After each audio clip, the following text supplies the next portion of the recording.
અંકલેશ્વરના સારંગપુર વિસ્તારમાં આવેલ ઓમનગરના રહેણાંક મકાનમાંથી પોલીસે ₹10 લાખની કિંમતનો ગાંજાનો મોટો જથ્થો જપ્ત કરી મહિલા આરોપીની ધરપકડ કરી છે. અંકલેશ્વરમાં નશાના કાળા કારોબાર સામે મોટી કાર્યવાહી કરવામાં આવી છે. અંકલેશ્વર જીઆરડીસી પોલીસની ટીમે ગુપ્ત માહિતીના આધારે સારંગપુર વિસ્તારના મીરાનગર નજીક આવેલા ઓમનગરમાં દરોડા પાડ્યા હતા. પોલીસના દરોડા દરમિયાન રહેણાંક મકાનમાંથી 10.19 લાખની કિંમતનો 20 કિલો ગાંજાનો જથ્થો જપ્ત કર્યો હતો. તપાસમાં બહાર આવ્યું કે મકાનમાં ગાંજાની નાની નાની પડીકીઓ બનાવી છૂટક વેચાણ કરવામાં આવતું હતું. આ મામલે ગાંજાનો વેપાર ચલાવતી મહિલા જ્યોતિ મંડલની ધરપકડ કરવામાં આવી છે. પ્રાથમિક તપાસમાં સામે આવ્યું છે કે ગાંજાનો જથ્થો મૂળ બિહારના મિથુન મંડલ દ્વારા મોકલવામાં આવ્યો હતો. હાલ મિથુન મંડલ ફરાર છે અને પોલીસે તેને વોન્ટેડ જાહેર કર્યો છે.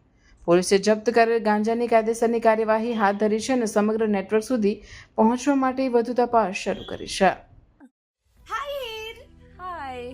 અરે કેમ શું થયું? તારા મોઢા પર કેમ 12 વાગ્યા છે? અરે જવા દે ને, કેટલી મહેનત કરીને મમ્મી માટે ડિનર સેટ લાવી અને મમ્મી કહે કે નકરું પ્લાસ્ટિક લઈને આવી છે, હવે એક્સચેન્જ કરાવીને સ્ટીલનું ડિનર સેટ લાવવા કહે છે. હા તો એમાં શું થયું? સ્ટીલનું લઈ આવો. અરે જવા દે ને, ક્યાંથી સ્ટીલનું લાવું? આજકાલ સ્ટીલના વાસણો ક્યાં સારા મળે છે? કાં તો એ કટાઈ જાય, ફાટી જાય કે છેલ્લે કઈ નહીં તો વળી જાય. હવે સ્ટીલના વાસણો નહીં ફાટે, વળે કે નહીં કટાય. ભરૂચમાં સ્ટીલની કોઈ પણ વસ્તુ ખરીદવી હોય તો ભરૂચનું માત્ર એક જ સ્થળ, વર્ષોથી વિશ્વાસપાત્ર નર્મદા ઇન્ડસ્ટ્રી. વાવ, આ તો બહુ હેવી અને સારી ક્વોલિટીનું સ્ટીલ લાગે છે.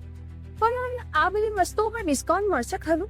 અરે આ બધી વસ્તુ તને હોલસેલ ભાવમાં મળી જશે. ભરૂચના બધા હોટેલ્સ વાળા, કેટરિંગ વાળા બધા અહીંથી જ વાસણો ખરીદે છે. માત્ર ભરૂચમાં જ નહીં પણ વિદેશમાં પણ નર્મદા ઇન્ડસ્ટ્રીના ટ્રાય-પ્લાય વાસણોની ખૂબ જ માંગ છે. એટલે જ વિદેશમાં રહેતા લોકો વાસણો ખરીદવા માટે નર્મદા ઇન્ડસ્ટ્રીને જ પસંદ કરે છે. તો અમે તમારી શોપિંગ કરી લીધી છે. તમે ક્યારે આવી રહ્યા છો? Narmada industry, phase 1, GIDC near Narmada Nagar, Bharuch. For more information call on the given number.